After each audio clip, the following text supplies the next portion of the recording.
আপনারা যদি ঐতিহাসিকভাবে লক্ষ্য করেন ৭১-এর মুক্তিযুদ্ধ থেকে শুরু করে ৭৫-এর সিপাহী জনতার বিপ্লবের মধ্যে দিয়ে জিয়াউর রহমানকে মুক্ত করা, ৯০-এর স্বৈরাচার বিরোধী আন্দোলনে এরশাদের বিরুদ্ধে দাঁড়ানো এবং ২৪-এও সেনাবাহিনী কিন্তু শেষ পর্যন্ত জনগণের কাতারে এসে দাঁড়িয়েছে।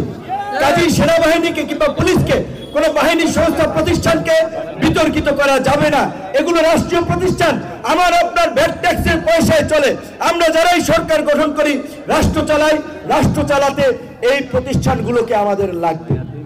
যারা এই প্রতিষ্ঠানকে কলঙ্কিত করেছে তাদেরকে বিচারের মুখোমুখি করা হবে, তাদের বিচার নিশ্চিতের জন্য আমরা আওয়াজ তুলব, কিন্তু প্রতিষ্ঠানগুলোর সম্মান রক্ষা করাও কিন্তু আমাদের দায়িত্ব। এই যে একটা জাতীয় ঐক্য তৈরি হয়েছিল, ওই জাতীয় ঐক্যের মধ্য দিয়ে ৫ই আগস্ট শেখ হাসিনার পতন হয়েছিল।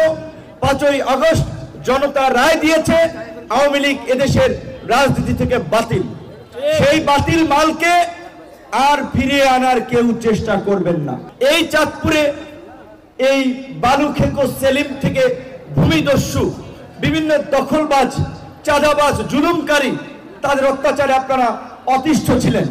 কাজে আজকে মানুষ যেন আবার আমাদের মধ্যে, আমাদের বলতে আমরা সকল এই অভ্যুত্থানের অংশীজনরা বলছি, আমাদের মধ্যে ওই আওয়ামী লীগের কোনো অপকর্মের আমাদের মধ্যে যেন খুঁজে না পায়।